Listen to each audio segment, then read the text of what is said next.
Hello, good sir. What's up, buddy? How was your capitalist Super Bowl Sunday, buddy? How was your celebration? Did something happen on Sunday?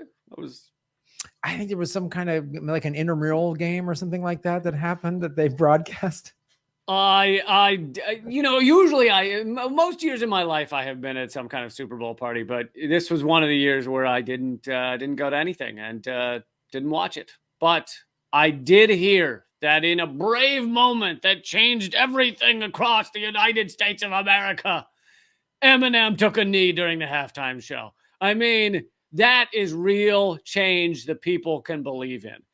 Now, I'm not faulting Eminem for doing that, but the way these articles act like, this was fucking a Black Panther assassinating a cop or something, like, or even just Rosa Parks refusing to get up.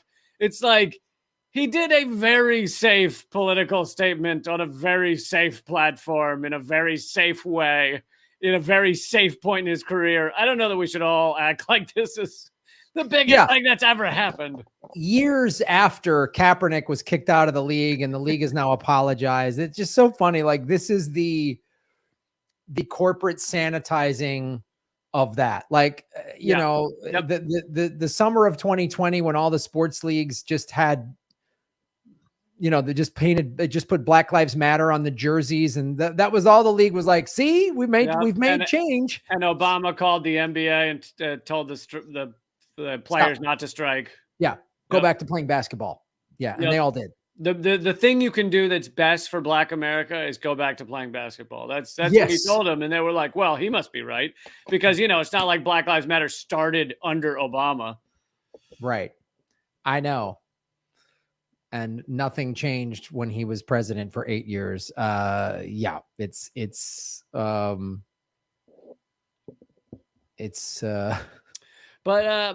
big political moment. Eminem took a knee. I just love the theatrics of that. It's like, I'm sure someone's going to do something dumb at the Oscars. Like, oh, I love it when someone's like in $50,000 in jewelry, making a statement about the injustice of it all. Like, they have a little pin on that says, like, I don't like it when dogs are beaten. Yeah. And they're like, oh my God, she really turned this event upside down. Thank God that she's wearing blood diamonds to make that point about wage inequities or whatever. Like, we need more female directors. Oh, really? So they can wear $100,000 dresses? Great. Now, how about Eminem every day posts the name and story of someone who's been killed by the police? Like, on his Twitter. Yeah. Like, every day. Could you imagine? I mean, I get the Super Bowl is watched by far more people, but that would be a far more substantive stance. But also, it might hurt his Twitter follows or something. Yeah, I mean, if he did that on it, I'm sure he's got 10 million people following him on Instagram or whatever. You know what I mean? Like, they could do that, but it's safer to do it during the Pepsi halftime show. And they can all pat themselves in the back and said, we stood for something, as they get helicoptered out of SoFi Stadium back to their mansions and their private jets. So it's like, yeah. Good work, fellas. Really, really good. Like, and I hope that when he took a knee in that $5 billion stadium, I hope his helicopter rode over all of the tent cities in Los Angeles that stadium could have fixed. The money for that stadium could have fixed. And again, this is we're not just faulting Eminem. This is the NFL claims they knew he was going to do it and they were fine with it. Well, why are they fine with it? Because they realize it's not a risk to them any longer. Initially, they thought it might be, but now it's no risk to them. In fact, it makes them look good. I mean, I'm not saying that's why he did it. I don't think that's true, but it makes them look good. It makes them look like they care about Black lives while they don't. Like, it's all window dressing. I mean, it's literally like, again, they're putting the Black Lives Matter on the jerseys and the courts of the NBA during the summer of during George Floyd. And it's all theatrics. I mean, it's all just like, it's all window dressing. If it's just like, nothing changes. But if you turn on Fox News or several of the networks, you'd think that all the cops were apparently defunded this year. and it's just caused a great spike in crime because the cops were defunded. They weren't fucking defunded, like at all. In most cities, funding went up. Yeah, the cops have not been defunded. Crime has gone up because people are losing their jobs. And oh, by the way, there's more guns in this country than people. I don't know if that has anything to do with it. So anyone's angry, pissed off, jealous, unemployed, and they have a gun, they can just make a split decision that costs people lives. So that's, I'm sure, has something to do with it. Yeah, I doubt that all of the money that went to the 1% during all of these various stimulus plans under two presidents from both political parties, I'm sure that hasn't had anything to do with the people just being pissed off and hungry in America and resorting to crime and losing their shit and road rage and everything else. Nope. It was because police funding went up, yes, but it didn't go up as much as we would have liked. That's what caused the spike in crime. It only went up a few $1 million in every city, and we wanted, like much more than that. Yes. It's good stuff. But folks, welcome to Government Secrets, episode 72, Super Bowl edition. We're not really. Not really at all. Just talking about it. This is episode 72, sponsored by Pepsi Cola and Ameritrade and Doritos. Not really. So do you have a This Week in Gov Seeks? I do. This Week in Gov Seeks. February 16th, it says a couple days ago, February 16th, 1968, in Haleyvale, Alabama, was the first 911 emergency telephone system call. Wow. 1968. And I thought this was a good one to bring up because obviously that's not the government secret. But the reason they created the 911 system was to put together the numbers of like fire and hospital and police into one number. And mainly fire was the big push. The firefighters wanted one easy number that everyone could call all over the place. Didn't matter which county they were in, etc. But slowly, or maybe quickly, I don't quite know how long it took for this to become the norm. 911 became just a way for everyone to call in the police, which, let's face it, a good number, a high percentage of police are fucking morons with guns. Even if you want to say a lot of them are great guys who are really smart, a large percentage morons with guns. So we now have a number, a very easy number to remember, that everyone can just call morons with guns and bring them into the situation. And it's a fucking disaster. And guess what? Of course, we end up with a very racist system. But beyond just racist, you end up with a system where these people end up shooting a lot of unarmed or innocent people, over 1,000 a year. In other countries, it's like 7 or maybe 10 a year. If it's a country that kills a lot of people, it's like 10. Denmark, it's 0 a year. But in the U.S., it's 1,000, over 1,000 a year. And, part of that, there's a lot of reasons. We've gone over some of them before on this show, but one part of that is that people think the police are just a daddy that's going to solve everything. And so we have an easy number. We just type in 3 digits and you call guys with guns. Too often deal with like music's too loud or there's a black guy walking around outside and I don't like the looks of that. Mm-hmm. And even if no one gets killed, you end up with people arrested, people beaten, just all kinds of fucked up situations end up going down because someone was creating a ruckus, or I saw a guy peeing in a fountain, or like, there's no reason you need guys with guns to deal with a dude peeing in a fountain. It's insanity. It's fucking insanity. And so we end up with this fucked up system that apparently only started in 1968. Well, what a great moment in our history and something we should all be proud of. And, we've spent time on it before, so I'm not going to dig real deep into it. But just a couple of quick facts on our prison state here in the U.S. We have 22% of the world's prisoners. Yes. We have 4% of the world's population, if that gives you any idea of things. Millions of people locked up in prison, the largest number by far of any country. And if you were to do it per capita, so per 100,000, the U.S. would be something like 659 per 100,000. Which would be the top country in the world. The next one would be El Salvador with 511. And then you go a few notches down and you get to China with 121 per 100,000, way lower than the US, like 6 times lower than the US imprisonment rate. And another interesting fact, because it is such a racist system, if you took Black Americans and counted them as a country on their own, so remember I said it'd be 659 690 something per 100,000 for the US. If you took Black Americans and just made them their own country, it would be 1,500 per 100,000. Way like 12 times, 13 times a higher incarceration rate than the people of China. God.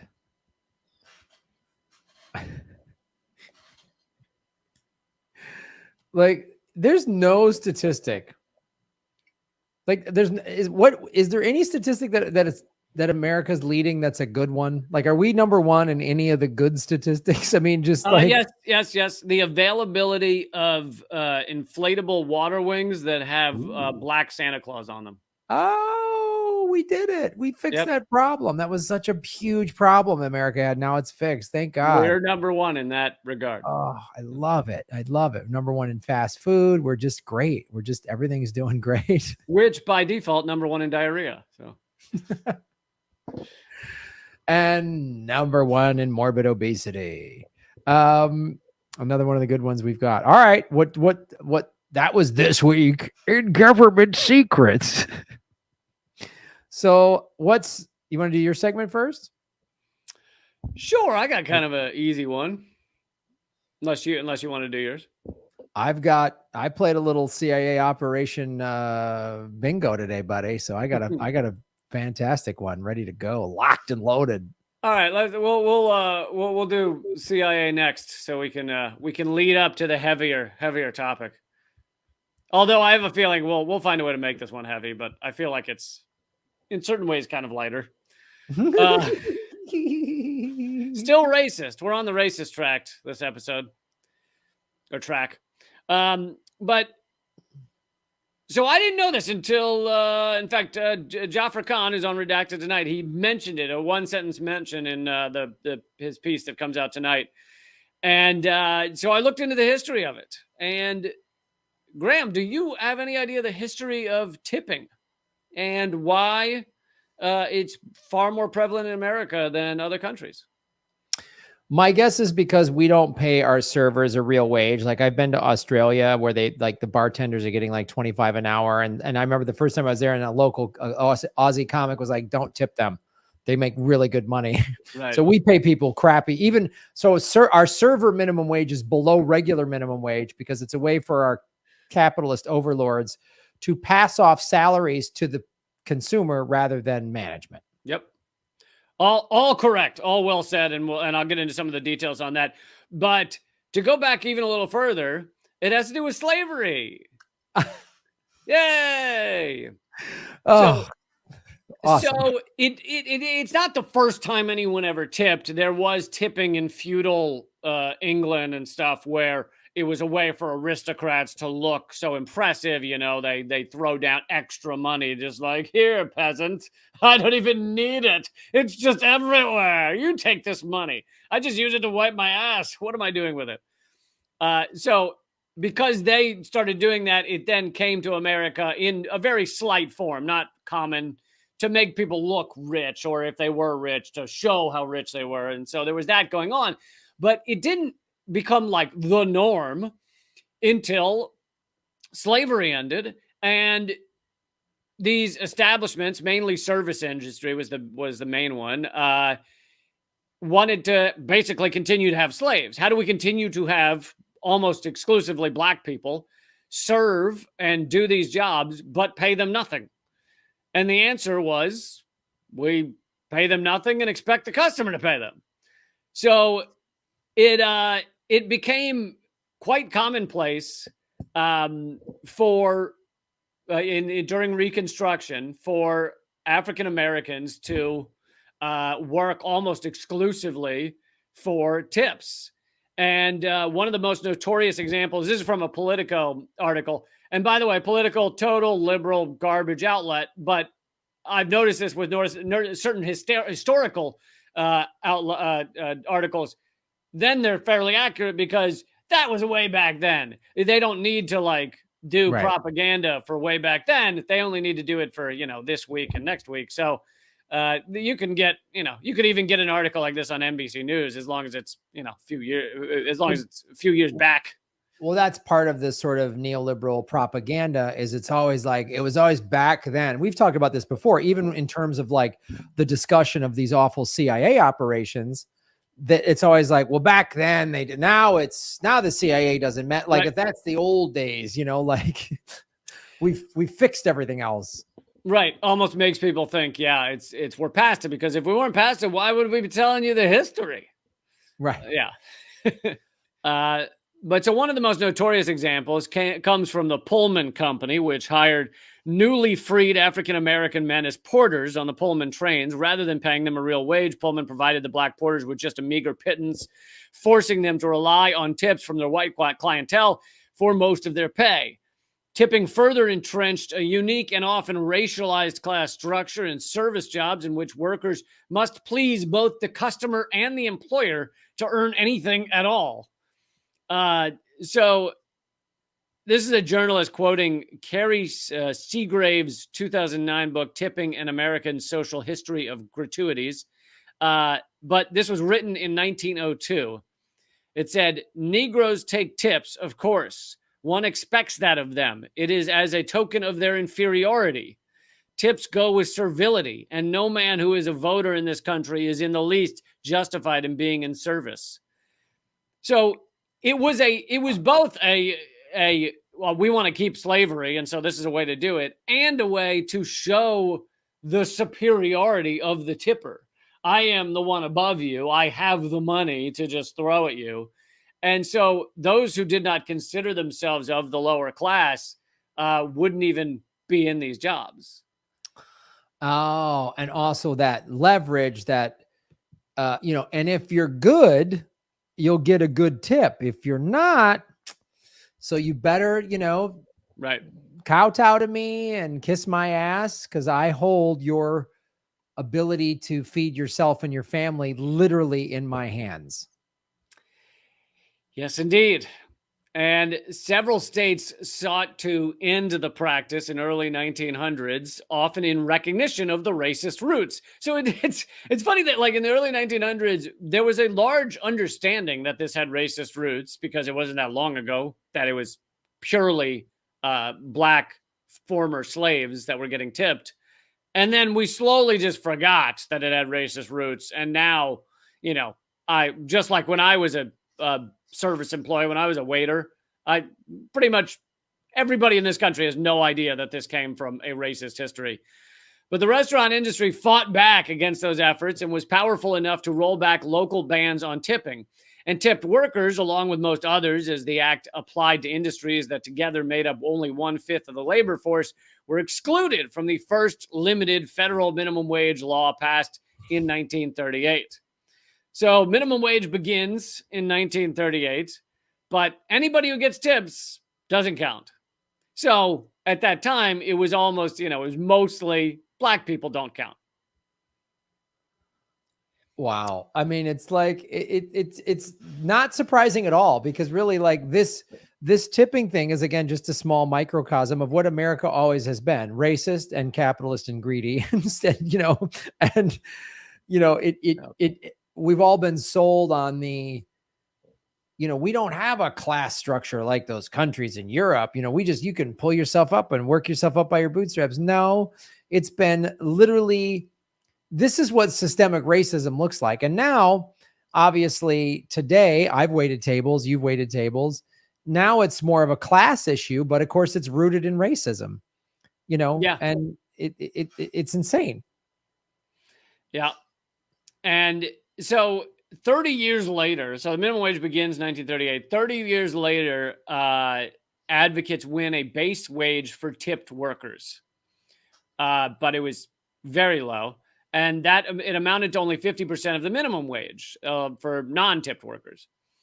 Congress continued to raise what they called, and it's called in the document, so this is a legal term according to Congress, the sub-minimum wage. You know why that's not a word? And in fact, when I type it into my computer, it underlines it in red because it's fucking not a word. Because minimum means the least acceptable. It is the bottom. You cannot have a fucking sub minimum wage. That's not a goddamn thing, assholes. It's the least possible thing we can do, but it's just below that. So just below the least possible way we can help you. It's just a click, half a click below the worst. I mean, imagine in any other context, the minimum amount of water you need to survive is this much. But the sub-minimum amount of water that you might have, well, no, there's no other. If you're at the minimum, you're at the fucking bottom. Oh, well, that's something that honestly, this applies that, like, again, we have a sub-minimum healthcare system. Yeah, we do. A lot of things in America are sub-minimum.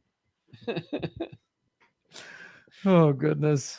So there's the sub-minimum wage. Congress continues to raise it with the minimum wage. I guess maybe matching at 50% amount until 1996, when a hero that, you know, we unfortunately lost recently. It was a really tough loss.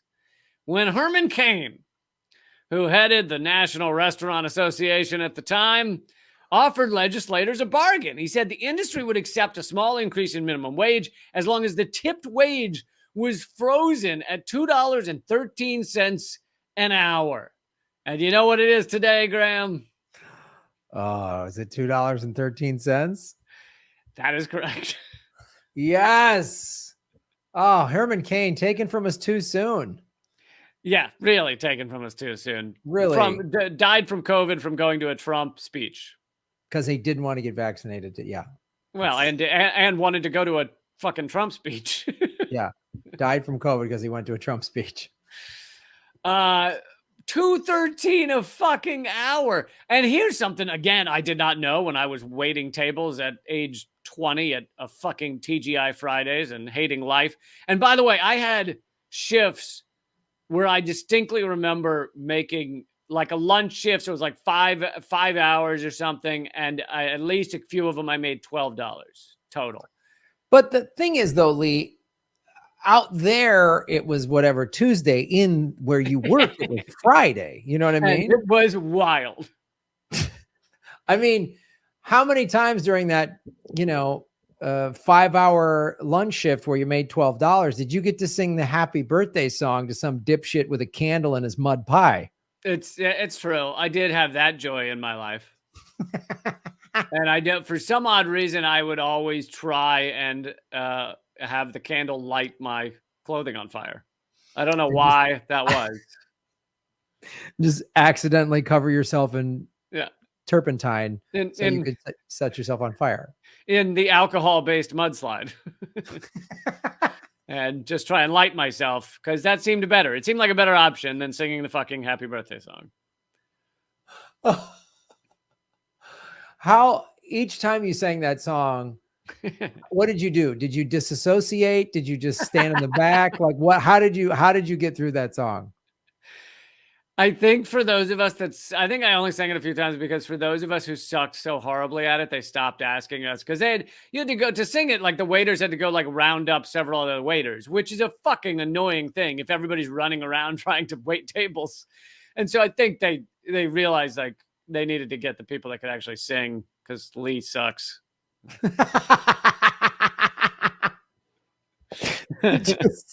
Lee sucks. Oh, he can't sing at all. Lee sucks.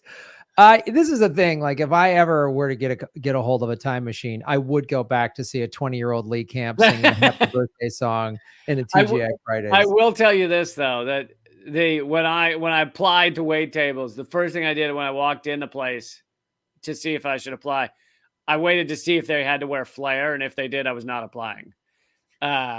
So they were not, at that time, there was no flair. It was black t-shirts. But now looking back on it, I kind of wish there had been flair because I would have had all these, subliminal advertising in it. I would have like every pin would have spelled out ACAB or, just would have had just would have spelled the first letter would have spelled "fuck you all." Like, yeah, I think that is a thing to be sad about, that you didn't get to wear flair, because that's what I'm picturing. I'm picturing you with that sort of referee striped shirt with flair or whatever. Right.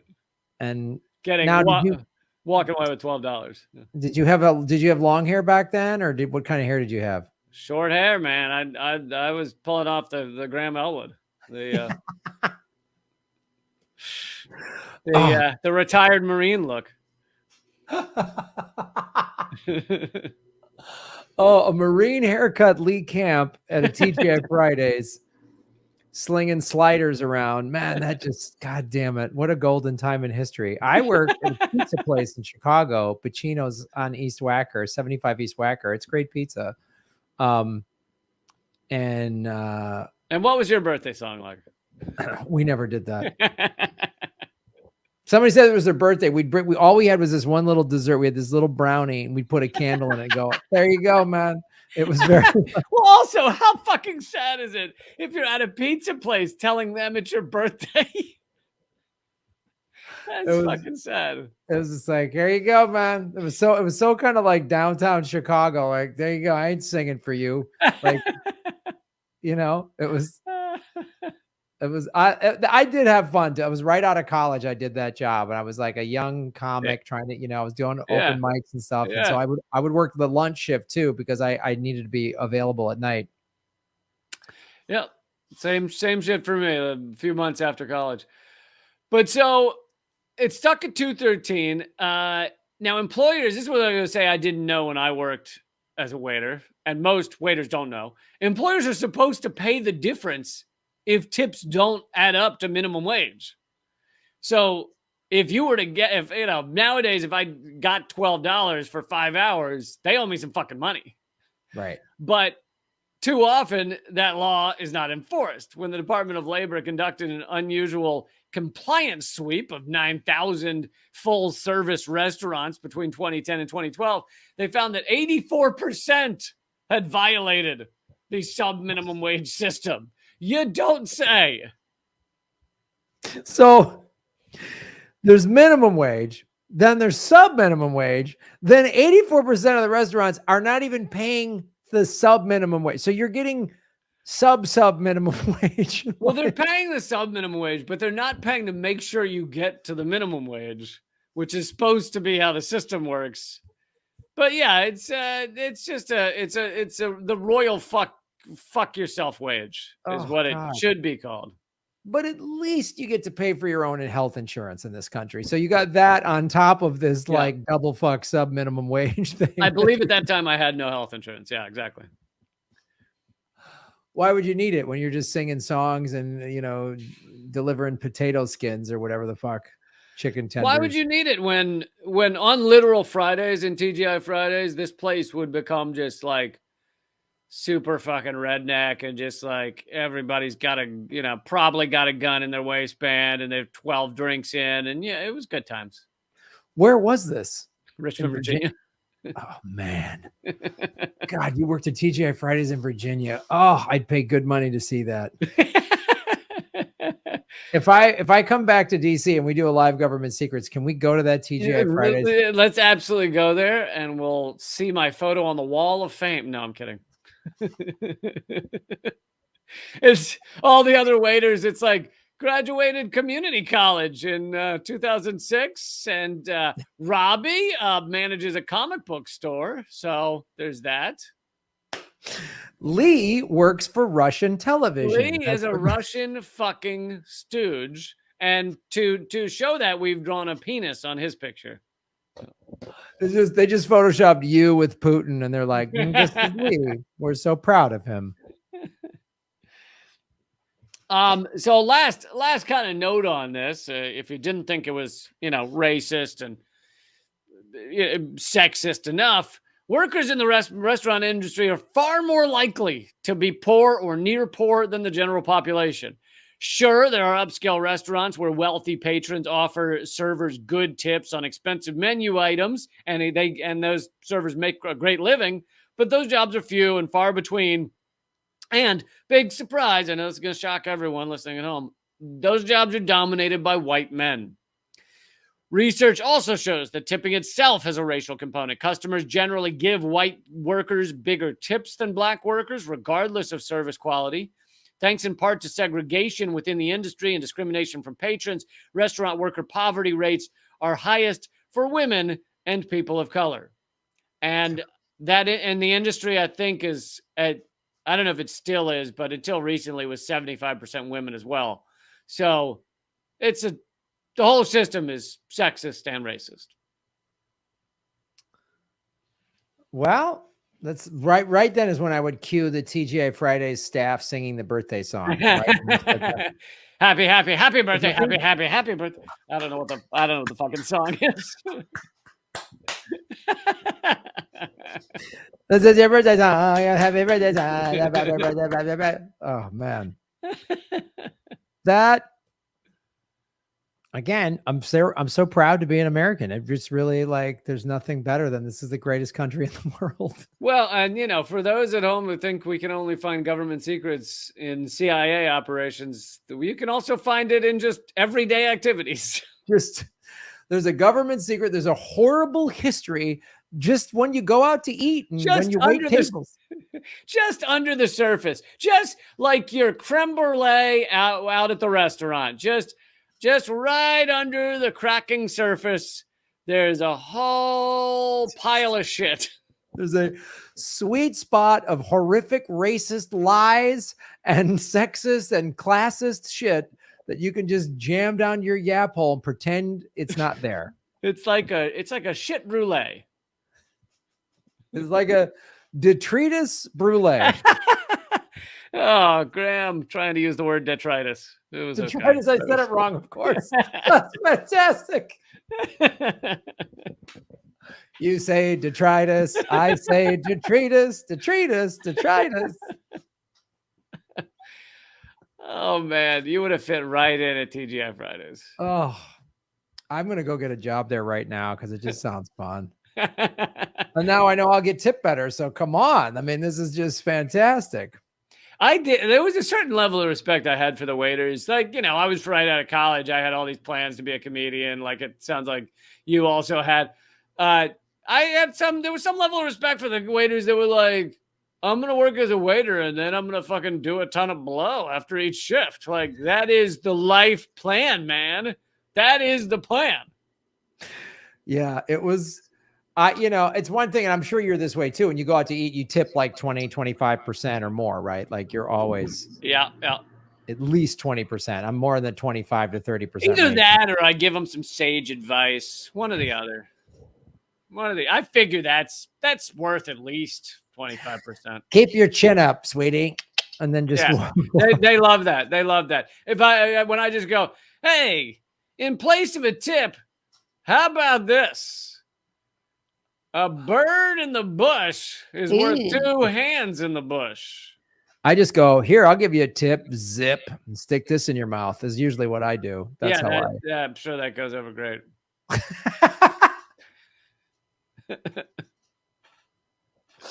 All right, let's go into government secrets. Second segment. Well, Lee, in my arduous research that I do before the show, yes, I found, and your team of assistants, my team of assistants, my rushing back home from yoga class to shower and find a subject, I came across this CIA Operation Merlin. It was a United States covert operation under the Clinton administration. They've never done anything bad. To provide Iran with a flawed design for a component of a nuclear weapon, ostensibly in order to delay the alleged Iranian nuclear weapons program and to frame Iran. What is not in this, again, I'm using Wikipedia, which I'm not saying Wikipedia is great, but the stuff that's in here is, if it's in here, we can at least believe it up to that point. What's not in here, and I'll go into the details, is how insanely dangerous this is. Right. Like, whoops, we gave them the wrong stuff. Aha, they had a meltdown. Like what? Well, and also, can we just remind everyone that the U.S. has nuclear weapons, has like dropped them, lost fucking activation keys. We're the only one to use them on human beings, killing hundreds of thousands. Like, we're in no position to be like, no, only we are responsible enough to have the nukes. Well, we talked about it on the last episode. I mean, bombing the atolls and sending radioactive coral, that killed people. Like our testing we've talked about all the spills and leaks. I mean, there's more we can cover, obviously, but just this show has shown that America has damaged more people and land and water than anybody using nuclear technology. Like we've done it more than anybody. Like, and we always want to go, oh, Chernobyl, which was awful. But we've been doing that like all over the world for decades. And yeah, I mean, it's not good. It's not a good record. It's not a good record. We have the audacity to say they shouldn't have this. Now, we should say what America really should say is no one should have this. It's awful. We're sorry for dropping 2 bombs in Japan, and we're getting rid of this because it's bad for everybody. No one should have this. Right. That's what we should do, but we don't. So, in his book State of War, author and intelligence correspondent for the New York Times, James Reason, relates that the CIA chose a defective Ryzen, whatever. He's still an asshole. Agreed. Chose a defected Russian nuclear scientist to provide deliberately flawed nuclear warhead blueprints to Iranian officials in February of 2000. According to CIA documents, the search for a suitable Russian I don't know how to say this word, emigre with an engineering background in nuclear physics and production began in September 96. The Russian selected was first contacted by the CIA in August 94 and received a monthly salary of $5,000 plus travel expenses. Well, that's not a bad gig. In 97 and 98, which was raised to $6,000 beginning in February 99. The weapon component selected was based on the Russian TBA-480 fire set high voltage automatic block, which was modified in an attempt to make it fatally flawed. The CIA estimated that the TBA-480 fire set, which had been developed in Erasmus 16, was 20 years more advanced than anything required to get a first-generation nuclear weapon operational. After the delivery of the designs to Iran on March 3rd, 2000, the CIA extended the employment of the Russian to at least March of 2003. Which would have gone then into Bush's presidency, with the intention of conveying the flawed TBA-480 plans to another country suspected of interest in developing nuclear weapons. But yeah, that's a good point. Is that you said a fatal flaw, because what they don't just need it not to work, because they would, let's say the Iranians, try and test the thing or turn the thing on or whatever, and they're like, oh, it's not working, and then they would fix it.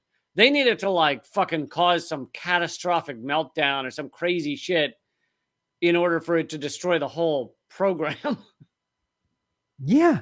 I mean, they're totally okay with this just literally blowing up, melting down, killing people, poisoning the land and the whatever, just to go, oh, see, they don't know what they're doing. Like, yeah. How insanely evil is this? And of course, we should note, this is all going down while America is all bent out of shape over a cocktail dress. So while we're literally putting the entire Middle East in danger, right? Everyone's like, oh, Monica Lewinsky. Another thing, of course, that Clinton did was he repealed Glass-Steagall, which was like FDR era banking regulation, which helped lead to the 2008 financial collapse. So Yep. Our boy Bill was doing a lot of fun stuff back in 2000. That's called multitasking right there. Getting a lot done. So this is going to sound weird because this has never happened. All these CIA operations always work perfectly, but Operation Merlin backfired when the CIA's Russian contact messenger noticed flaws in the schematics and told the Iranian nuclear scientists. Instead of crippling Iran's nuclear program, the book alleges Operation Merlin may have accelerated it. That's amazing. So our whole plan to subvert their thing ends up helping them.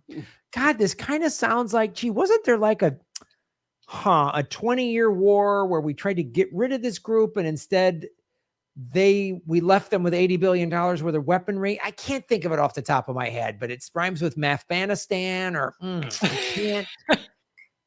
20 year. Oh, what was it? The Balakan or Taliban or something? Who do we?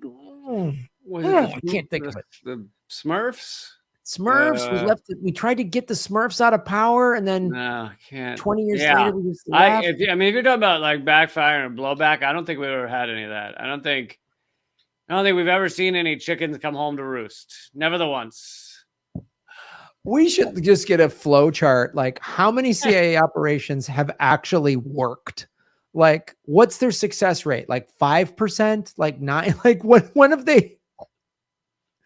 Well, and it's like, yeah, some of them work in a catastrophic way. It's like, right. Yeah, Operation Paperclip, bringing the Nazis over to help us scientifically. Yeah, it worked. I mean, we got to the moon, but right, maybe not the best plan. Yeah. Now we have Nazis literally entrenched in our government for decades. It's a good system. Once the flaws were identified, the plans could be compared with other sources, such as those presumed to have been provided by the Iranians. So, gosh, it's so great. This is right up there with putting sewing the walkie-talkie inside the cat and releasing it in Moscow. This is right up there with that. Yep. Or Operation Midnight Climax, where they just had some sex dungeon or whatever for the CIA guys to get blown in.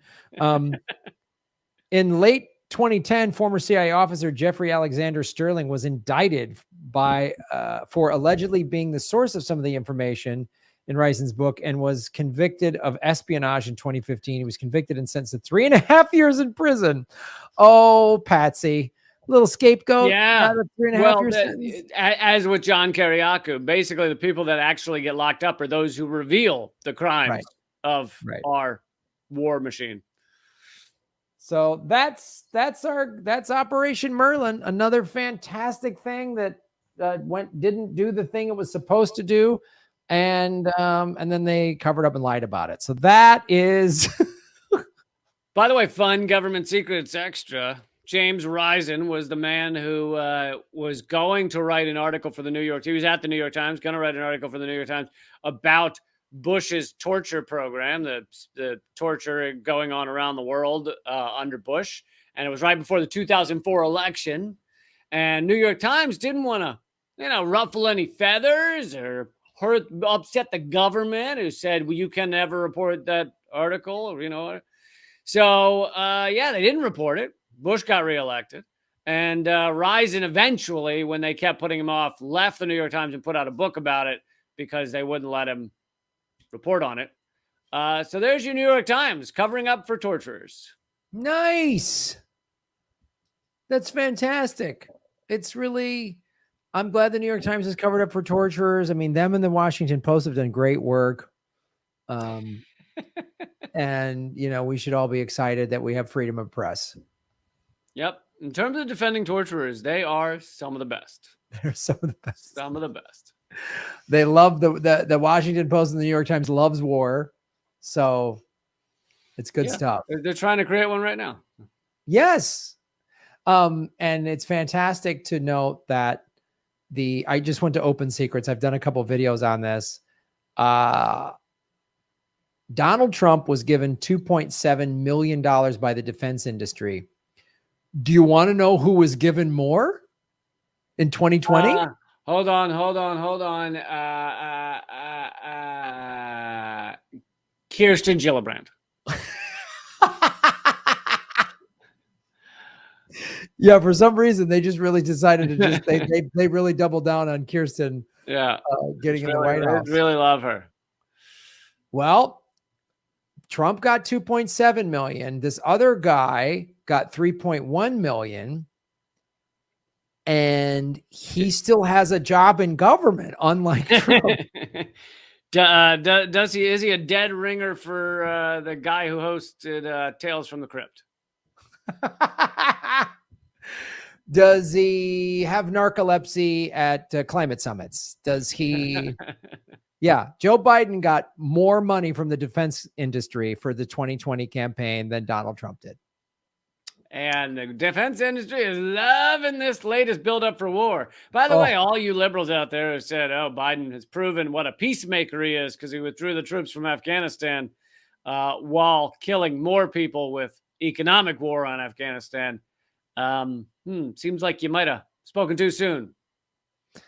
Yeah, it's amazing to watch this playbook happen. So probably Trump or Biden won't finish this first term because of his cognitive decline. And Kamala Harris, who has even a worse approval rating than Joe Biden, will step in there.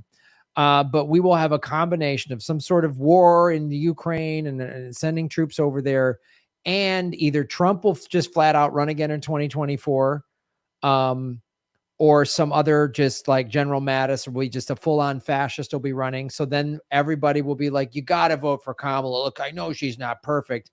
And it's even if Biden stays it, because he claims he's running again, even if they weekend at Bernie's him and they prop him up and drag him around with, scarecrow sticks holding his arms up, it will be him versus either Trump or Mike Pompeo, or like you said, Mad Dog Mattis, one of these fucking horrific, awful fucking maniacs, and they'll handily defeat him. Both because he is so pathetic, the Democrats stand for nothing, on top of the fact that you have massive vote purging. You have one voting machine in black districts that have fucking 10 million people. So you got 10 million people in line for one machine and all that shit. So they'll beat him fairly easily, whether it's Trump or one of the other maniacs. Yep. I think ultimately, yeah, it'll be whatever. Everyone's like, oh, there's Biden and Kamala's approval ratings are so bad. I said, that won't matter. That doesn't matter at all. The two of them were the least likely. I mean, Kamala dropped out of the primary before Iowa. Joe Biden was in like fourth place or something. Yeah, Joe Biden got to the third contest and hadn't won one and came in like second in one. Like he hadn't won a single one. Yeah. Yep. And then suddenly now these are the two people who got the most money from billionaires just happen to be the ones in the White House. I mean, give me a break. Like, by the way, we could do a whole segment on this, but I just did it for Redacted tonight. Last election cost $14.4 billion. Yes. The averages in Britain, Germany, France are all like under 100 million. And this is 14.4 billion. Sheldon Adelson, who thank goodness is still dead as far as last I checked. But he wasn't during the election. He and his wife alone donated, I think it was $127 million, maybe. So they themselves donated more than the entire elections in countries like Germany, France, England. And on top of that, the person who spends the most on the election wins in the House like 90% of the time, and in the Senate like 80% of the time. But what we don't, and people talk about that number, but they don't focus on the fact that the two candidates that spend the most, meaning the two corporate shithead candidates, they win 100% of the time. Yes. So the two fucking pieces of shit, corporate owned garbage human beings win 100% of the time. Every time. Every time. So it won't matter. But approval ratings and all that mean absolutely nothing. It's like they mean absolutely nothing. Well, this was another fun, exciting episode. Folks, when you go out to eat, just remember it's part of a horrific bag of lies. Well, if you tip very heavily, maybe you'll even it out. But then again, that's corporate America putting the burden on you instead of the company. Yeah. So if there's a profitable restaurant, they should be taking care of that, not you. I always leave like a peanut butter and jelly in a sandwich bag in the back of like every Uber ride I take. Just a little something for him. I always tip well. I mean, because I want to support the worker as best I can, but it is a bullshit system. I'm not mad at the worker. I'm mad at the fact that like Uber, Lyft, and these restaurants aren't paying their people good wages. Like it's preposterous. But well, all right, dude. Where can people watch all your fancy business? I'm at leecamp.com. You can get it all there. The new Redacted Tonight comes out tonight, and my interview with Roger Waters came out this week, and that's up at leecamp.com. Sweet. Like, share, subscribe to everything I'm doing. A new episode of Anything Can Happen, the political game show. Lee, you've been on it. That is, we just recorded that last night, and that's only available either if you go to my Patreon, patreon.com/Graham Elwood, or rockfin.com/Graham Elwood. It's all behind the paywall. Check that out. And, support us here at liberapay.com/government secrets. It's on the screen right there. And so we can keep doing these because it's a lot of fun. Thanks, man. I will see you in a week's time. You got it, buddy. Next Friday? I hope so. I'll give you a 90% on that. I look forward to your text either late Thursday night or early Friday morning. I look forward to your text at 5:55 telling me the topic you're doing. I didn't even tell you today. I just came in hot. I just came in blind. Just came steaming in full of a hidden topic. That's why we started late, because I was looking up Operation Merlin. Whenever Graham says tech issues, you now know what that means. Yeah, it just means I'm like, oh shit, I better find a topic. All right, man, I'll see you. All right, buddy. Have a good weekend. Lay cap. Hey, everybody. Thanks for watching. We are still in our 9th month of demonetization from YouTube. So support what we're doing at patreon.com/Graham Elwood or rockfin.com/Graham Elwood, which is a blockchain cryptocurrency platform. It's free to sign up, and there's a premium level at $10 a month. And for that, you get everybody on the platform's premium content. Myself, Lee Camp, Ron Placone, Jimmy Dore, Whitney Webb, Kim Iverson, Abby Martin, and many, many others. You can also support what we're doing at Venmo at Graham-Elwood, and go to GrahamElwood.com. We have a PayPal button and a PO box. I also have crypto wallets, which are all in the show notes. Thanks for supporting what we do.